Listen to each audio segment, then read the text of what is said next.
좋아요와 구독하기는 사랑입니다. 안녕하세요. 2018년 3월 26일 고품격 부동산 방송 부동산 별별 시대에 오신 여러분을 환영합니다. 자, 오늘 함께해 주실 우리 강 사장님. 네, 안녕하세요. 네, 오늘 특별한 기분으로 오셨죠? 특별한 기분으로 왔습니다. 그러니까요. 네, 아주 그냥 심리적 압박이 큰 하루입니다. 네.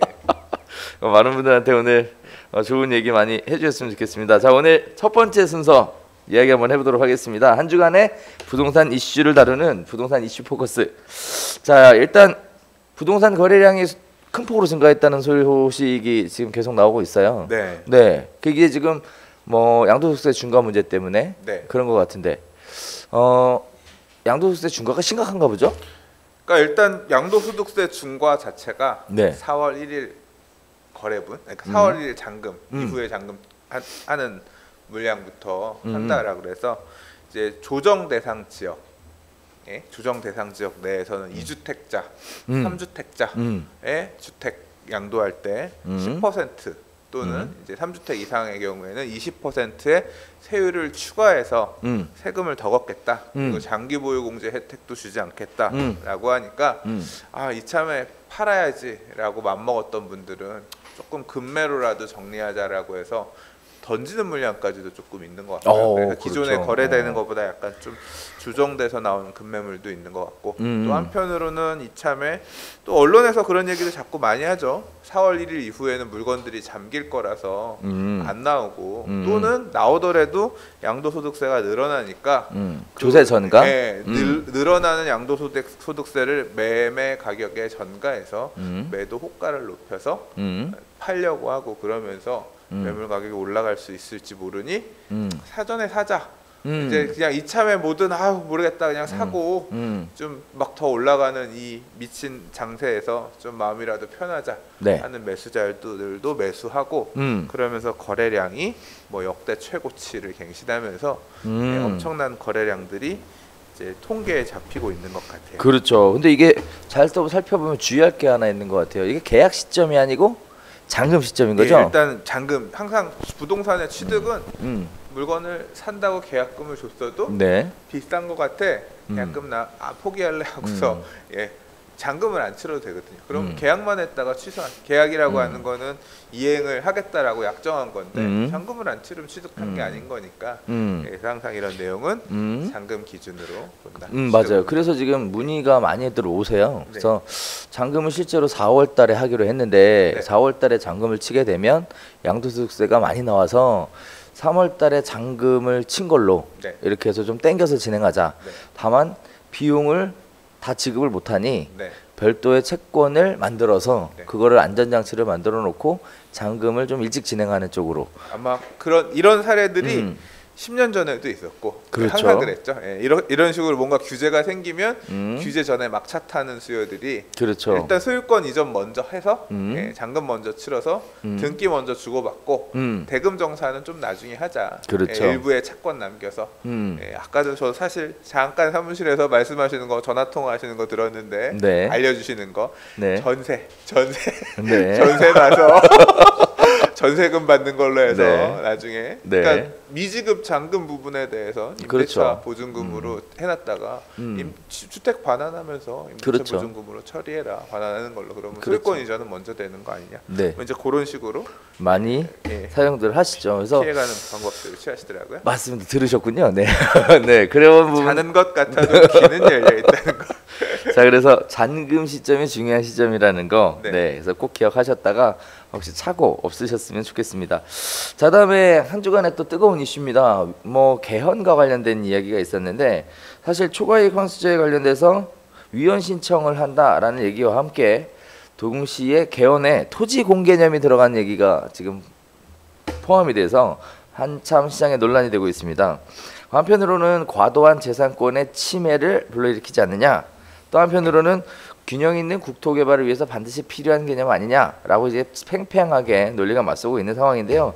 그 내용 속사정을 좀 들어보면 뭐 정부에서도 좀 답답한 부분이 있는 것 같아요.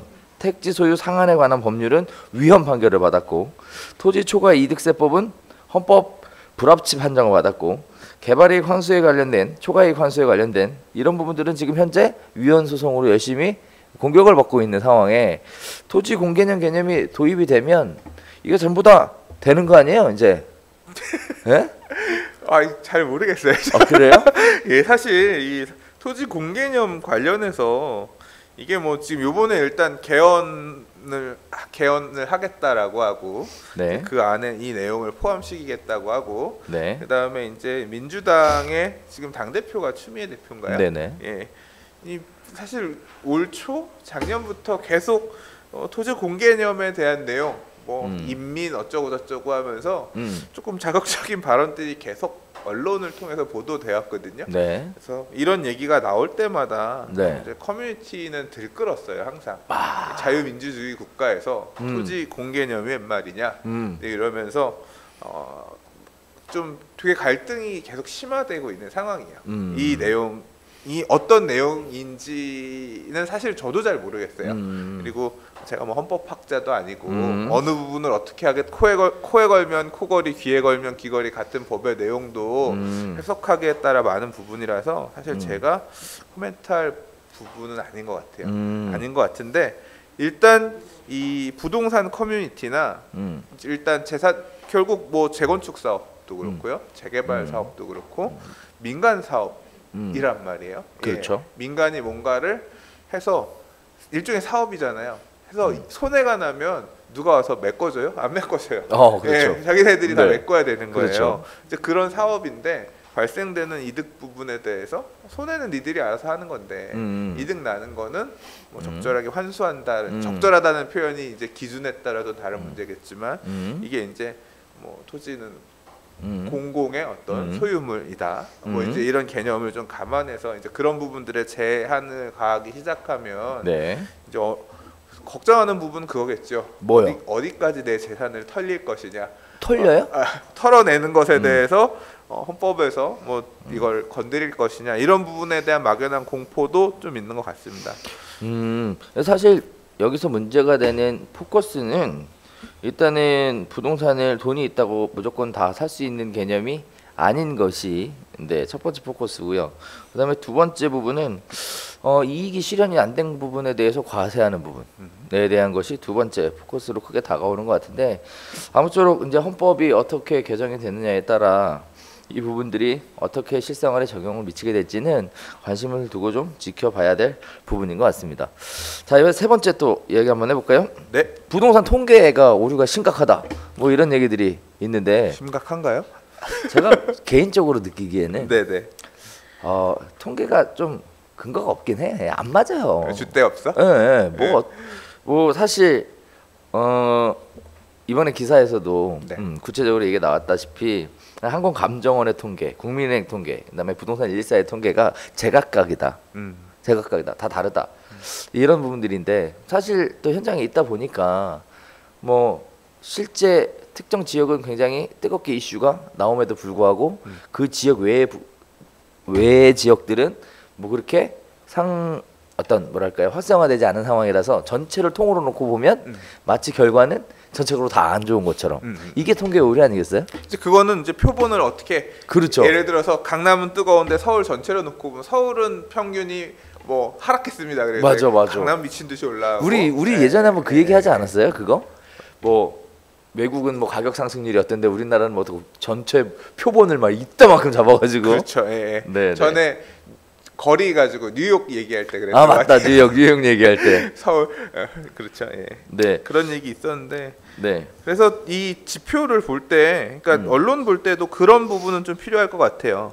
그러니까 꾸준히 이런 어떤 시세라든가 부동산 통계를 내는 곳들이 있는데 네. 요새 이제 한국감정 것들이 많이 이제 많이 얘기가 되고요. 그다음에 네. 국민은행 같은 경우도 시세 조사를 꾸준히 해오고 있기 때문에 네. 이제 여기도 사실 많이 보기는 하는데 네. 최근엔 한국감정원에서 발표하고 있는 시세 동향 이런 것들이 많이 지금 뭐 커뮤니티라든가 언론에서 나오고 있는 것 같은데요. 이제 하나 기준 자체를 하나 맞춰놓고 그거에 따라서 흐름을 짚어보면 조금 이런 오류들은 그러니까 어느 때는 감정원 거 보다가 어느 때는 국민은행 거 보다가 어느 때는 부동산 114 거 보면 좀 안 맞을 수 있는데 네네. 감정원 거 내용을 꾸준히 보면서 지역 표본을 딱 놓고서 정해서 자료들을 본다고 생각하면 좀 그런 오류들은 어느 정도. 그럼 오늘 강 소장님의 팁은 네. 딱 이거네. 네. 한국감정원 거를 기준으로 놓고 네. 그리고 오랜 기간 보다 보면 네. 개인적으로 판단할 수 있는 근거를 가질 것이다. 그냥 그 한 데이터를 놓고 좀 가져가면 유의미한 네. 통계 네. 자료를 좀 볼 수 있지 않겠냐. 뭐 그런 정도인 건데요. 사실 부동산 통계 네. 지금 뜨거우니까 보는 거예요. 제가 볼 때는 괜히 막 오르고 하니까 이게 그런 게 있었거든요. 이제 맞아. 이게 뭐가 있냐면 막 가격 시세 동향 조사하는 거를 이게 이 국민은행 같은 경우는 예전에는 부동산 중개업소가 네. 이번 주 시세 얼마예요? 뭐 이런 식으로 불러주면 맞아. 조사하는 조사관이 바뀌. 지금은 어떻게 하는지 모르겠는데 이게 이제 보면 매도 호가랑 실거래가랑 가격 갭이 나고, 그렇죠. 예, 그러니까 매도 호가 더 높은 거예요. 그리고 인터넷에 올라오는 부동산 매물 같은 경우는 실거래가보다 좀 더 높은 수준에 찍히니까 이 아파트의 적정한 시세를 지금 얼마라고 실거래가 나온 기준으로 놓고 보자니 지금 매도 호가랑 너무 가격 차이가 나서 얼마일지를 정확하게 책정하기 어렵다라고 해서 이제 어떤 커뮤니티 사용자들이 시세표를 만들어 가지고, 그러니까 실제 살 수 있는 물건들이 어느 정도 가격대에 있다 또는 실거래가 어느 정도 됐다라는 것들을 시세표를 만들어 가지고 두 개를 비교해야 되겠네. 네, 이제 공유하면서 대략 이 지역은 30평형대 아파트가 얼마, 20평형대가 아파트가 얼마고 실거래 얼마 정도 되는구나, 이런 표를 이제 표라기보다 이제 쭉 텍스트 묶음, 말 그대로 카톡방에서 복사 붙여넣기 하면 바로 전달될 수 있게끔 이제 만들어 놓고 그걸 공유를 했었거든요. 요새 주춤해. 왜 주춤할까요? 왜 주춤하죠? 가격 상승률이 더딘 거예요.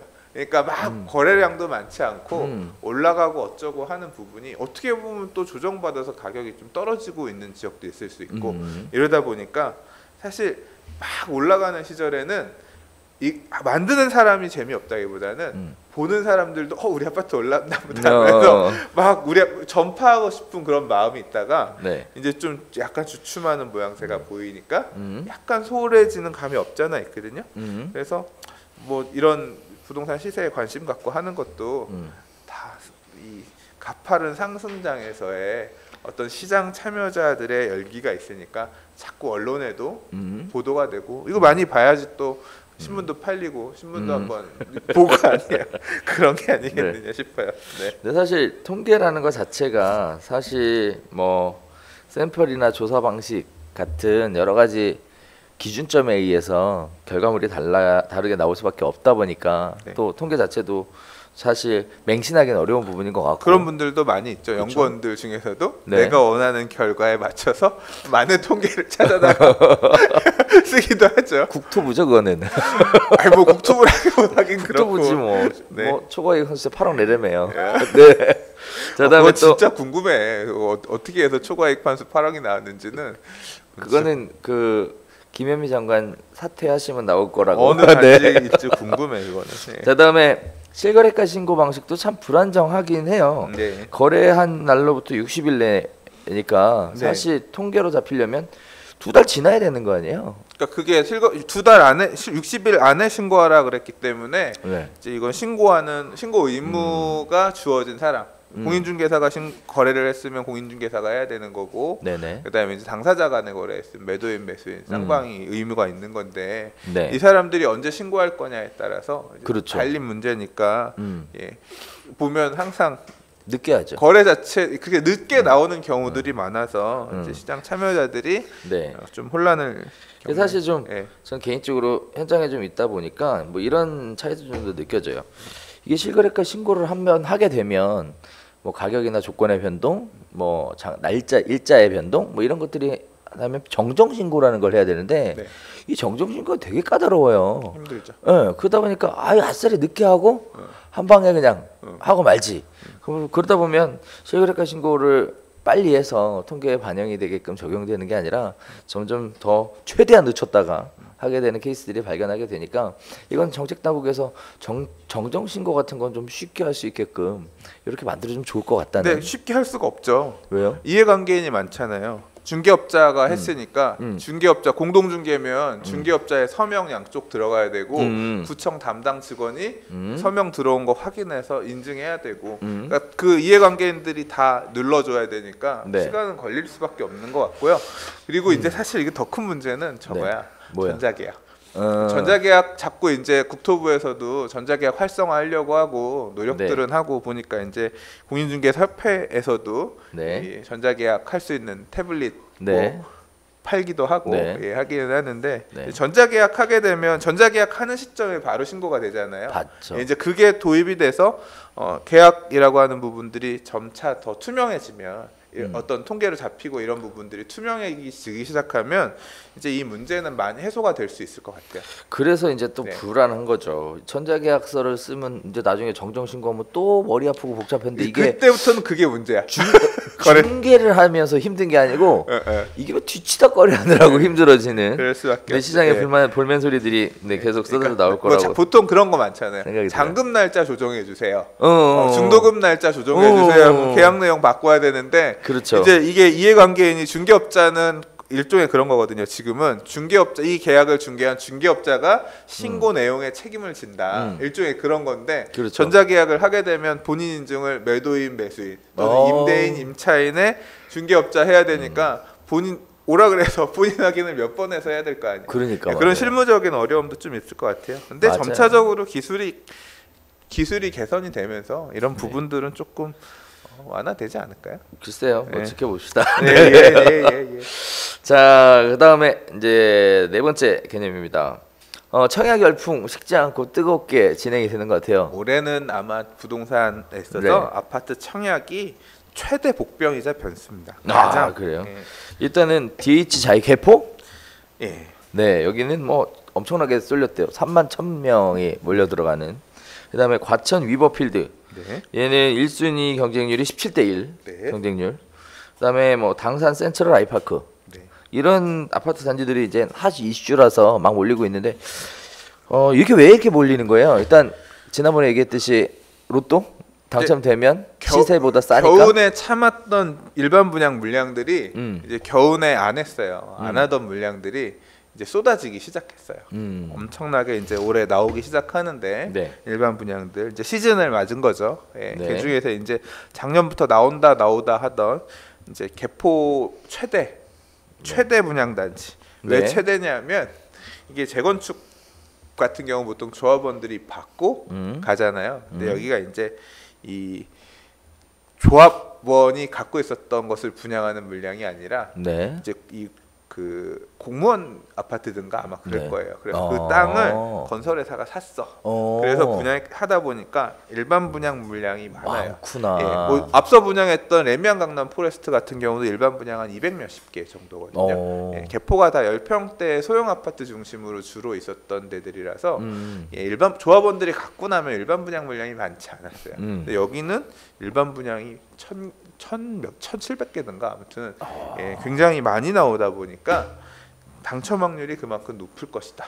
그렇군요. 그래서 막 쏠려가지고 엄청 들어가고. 그래서 많이 기다리셨어요. 많이 기다리셨었는데 34평 분양가가 14억 4천. 뭐 20평대도 10억이 분양가 넘으니까 괜찮다. 그렇죠. 주변에 기존에 분양했던 개포의 2단지, 개포 3단지가 지금 시세 형성하고 있는 거에 비하면 가격이 상대적으로 저렴하다고 생각해서 당첨만 되면 로또다 프리미엄 시세 차익을 억대로 볼 수 있다라는 이런 기대감 때문에 많이들 청약하신 것 같아요. 자, 그러면 이제 제가 이제 강 소장님한테 하나 여쭤볼 게 있어요. 자, 청약을 받고 싶은 실수요자들. 올해 계속 핫 이슈가 될 거다 이렇게 말씀하셨는데 어떻게 생각하고 준비를 좀 하면 될까요?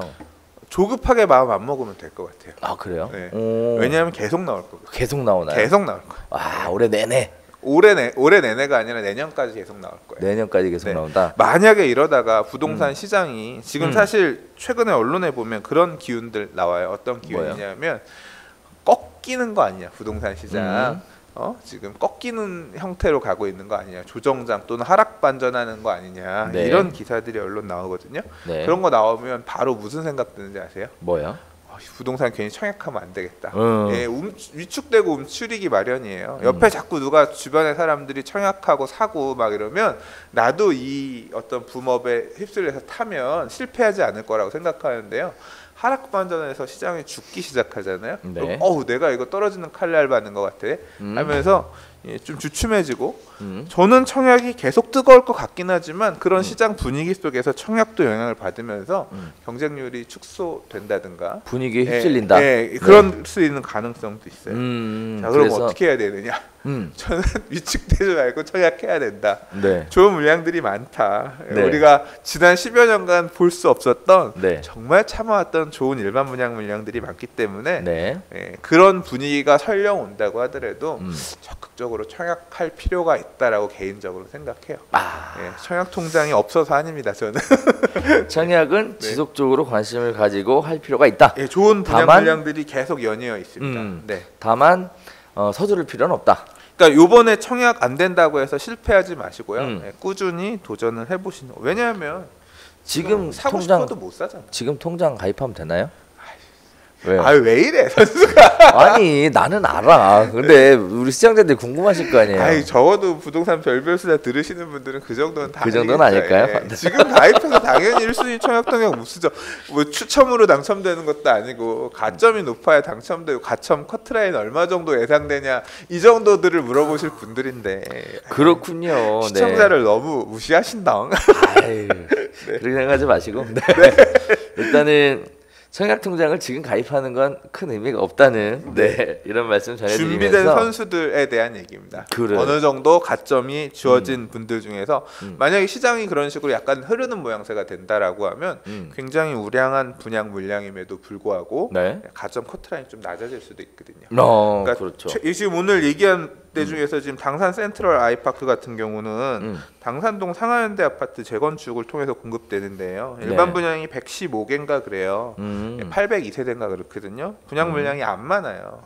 제가 사실 유튜브에서 올해 상반기 3, 4월 봄에 분양할 단지 유명한 분양 단지들 쭉 좀 설명하는 유튜브 영상을 실시간 방송으로 2번에 걸쳐서 한 적이 있어요. 그랬구나. 근래 지난주에. 근데 이제 그거 하면서 얘기를 하면서 제가 이 당산 상하현대 아파트 재건축 센트럴 아이파크 관련해서 주변 시세에 비해서 분양가가 살짝 이런 식으로 좀 표현을 해서 얘기를 했더니 이제 좀 별로 안 좋게 생각하시는 것 같나 봐요 라는 식의 어떤 반응들도 조금 있더라고요. 이제 그런 의미는 아니고요. 이제 좀 하나 더 말씀드리고 싶은 게 이게 당산동 쪽 같은 경우가 아파트가 익숙치가 않아요. 그러니까 어떤 부분이 익숙치가 않냐면 근래에 분양한 사례가 없어요. 이게 그렇죠. 사람들이 오래됐죠. 보통 보면 지역을 그 동네 사람들은 아나 우리 동네에 여기 뭐 분양한다 이런 게 있는데 그때 그것만 가선 잘 몰라요. 주로 이제 자꾸 언론에서도 얘기해주고 여기가 좋대요 좋대요 얘기가 많이 되면 내가 예를 들어서 도봉구 살아요. 그럼 영등포구의 당산동이 좋은지 동작구의 흑석동이 좋은지 마포구의 아현동이 좋은지 잘 모르죠. 내 입장에서는 그렇죠. 그냥 사람들이 좋다라고 하는데 그러면 그쪽이 좋은가 보다 하고 해서 청약통장 넣어보고 왜냐하면 내가 아는 데만 청약할 수는 없잖아요. 근데 이제 그런 부분이 인근의 분양이라든가 이걸 통해서 많이 알려지지 않았기 때문에 조금 사람들이 조심스러운 거죠. 그래서 사실 모델하우스도 보면 생각보다 줄 안 기다리고 뭐 들어갈 수 있더라 이런 얘기들이 있었어요. 지난 주말에 모하 가신 분들 얘기 들어보면. 근데 그렇구나. 지금 어차피 DH자의 개포 청약하면 돼요? 엄청 높죠. 쉽게 안 돼요. 돈도 많이 있어야 되고 가점도 높아야 되고 이런 때에는 일단 가점이 낮은 분들 입장에서는 또는 당첨 가능성이 있는 사람 입장에서는 받는 게 중요해요. 하루라도 빨리 분양가가 더 높아지기 전에 좋은 걸 기다려서 받는 게 아니라 그렇지. 내가 언제 그거 결국 내가 못 받으면 내년까지 줄구장창 2년 동안 청약했는데 결국 당첨 안 되면 그 시점에 가면 지금보다 분양가는 더 높아 있을 거고 나는 여전히 내 이름으로 된 당첨된 아파트가 없는 거란 말이에요. 그래서 살짝 사람들이 관심을 안 갖는 속에서도 충분히 좋은 물건이 있을 수 있다. 맞습니다. 일단은 다른 사람들 많은 관심을 갖고 있는 단지들은 경쟁률도 세고 당첨 확률도 떨어지다 보니까 일단은 가점 자체가 조금 부족하신 분들은 미리 한번 맞춰 보시고 예, 맞춰서 어떤 분들은 대학 이래요. 진학하는 것 같네 이거. 어떤 분들은 네. 그래 대학 진학하는 것처럼 눈치 작전한 것처럼요.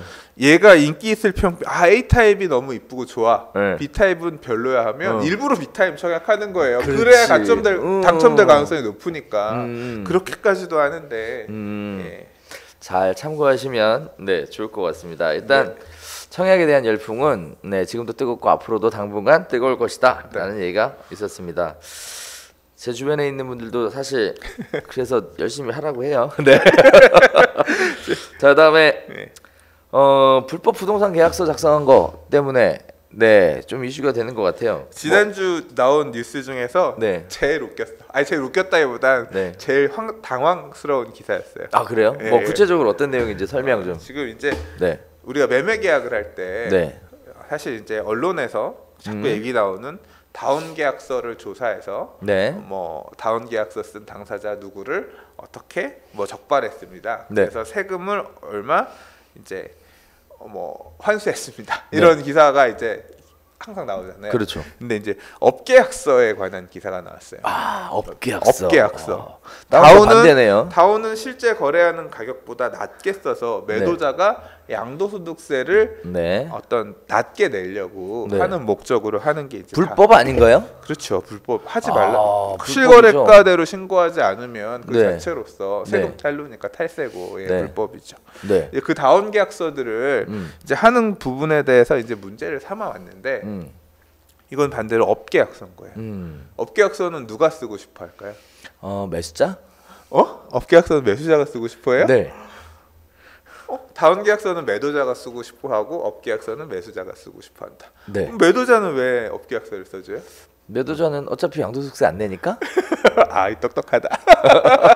이런 유치한 얘기를 하고 있으니 이게 거래를 많이 해본 사람은 바로 아는데 이 거래를 안 해본 분들 입장에서는 이해를 잘 못하실 거예요. 우리나라에는 양도소득세 관련해서 어떤 게 있냐면 1세대 1주택 비과세 특례 규정이 있죠. 맞아요. 다시 말해서 집 한 채 갖고 있는데 이거 살다가 올랐으면 이거에 대해서도 세금 내면 팔고 세금 내면 다른데 비슷한 집 이사 갈 돈이 안 되니까 그렇죠. 예, 세금 요거는 면제해 주자라고 해서 세대원 전체가 딱 이 집 하나만 갖고 있으면 비과세 해주겠다.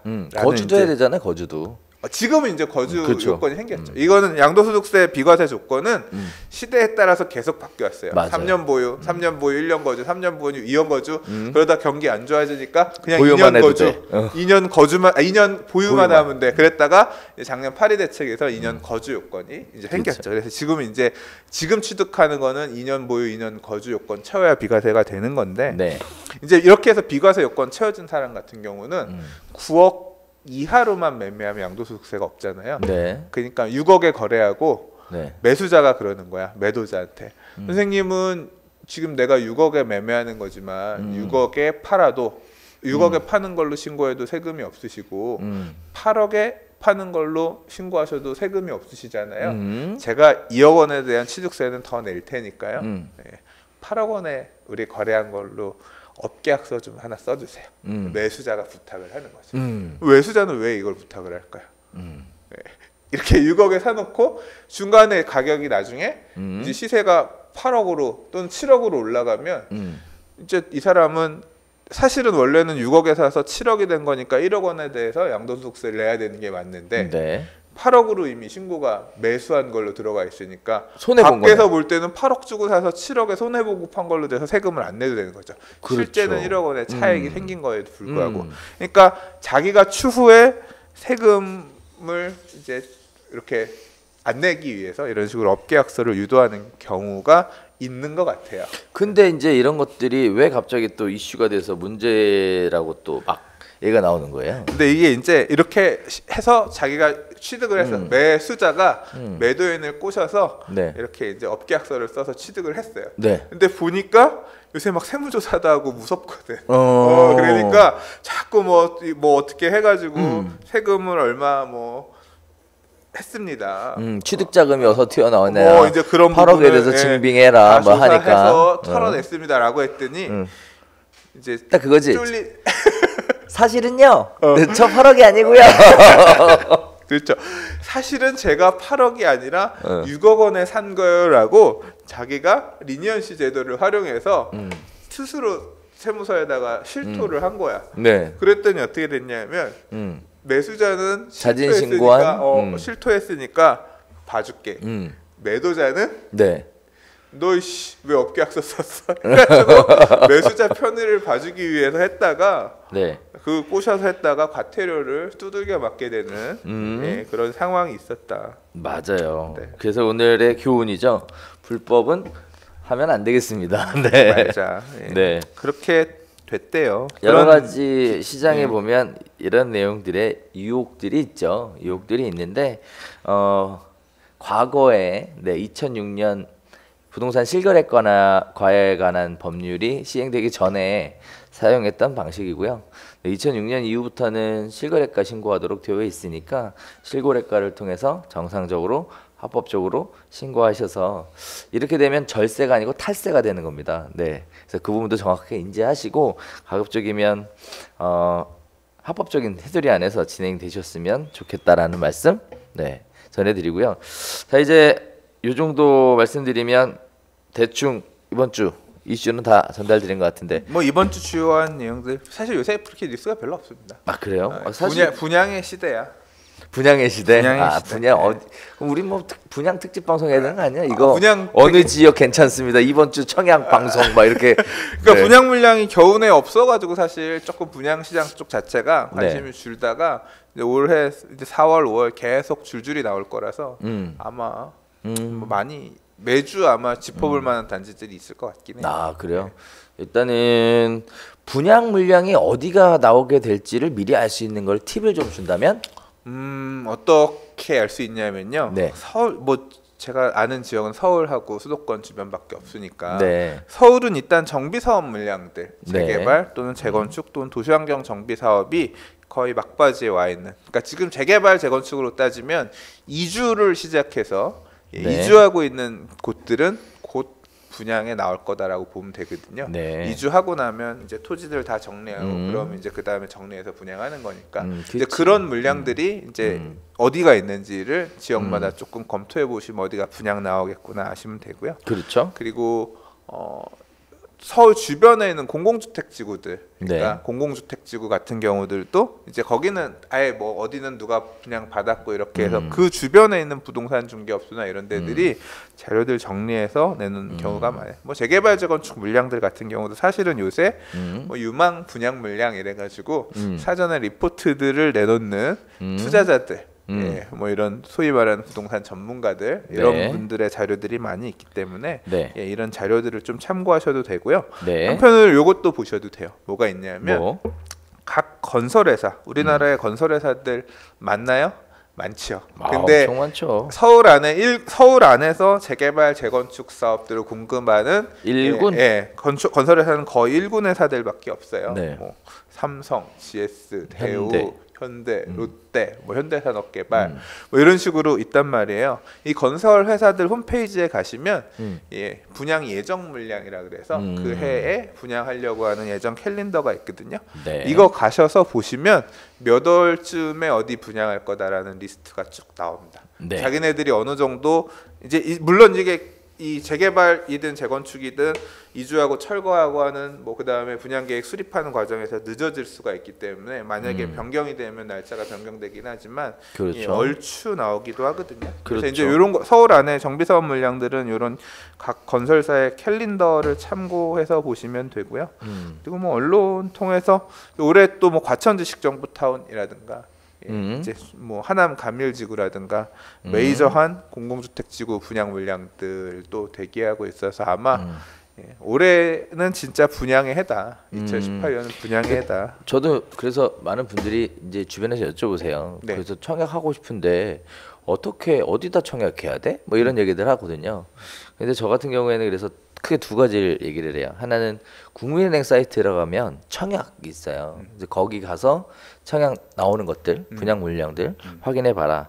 이렇게 얘기도 하고, 그다음에 또 아파트 투유라는 공공기관에서 운영하는 사이트가 있습니다. 거기 가도 분양 물량들이 쭉 이제 접수가 된 것들은 나오니까 그런 거를 참고해 보셔도 좋을 것 같고요. 그다음에 청약에 관련된 제도라든지 이런 것들에 대해서 궁금하시면 그 두 개의 사이트에 들어가 보시면 청약 가점을 어떻게 계산하고 산정할 수 있는지에 대한 부분들도 자세하게 나와 있으니까 그런 거 참고하시면 실질적으로 도움이 될 것 같아요. 뭐 괜히 뭐 어떻게 보면 신문 기사나 또는 카더라 통신 이런 거 가지고 휩쓸리는 것보다 구체적인 정보를 가지고 접근해 보시는 것도 사실 제일 좋은 데가 팁인 것 있는데 같아요. 빠뜨렸어. 어디?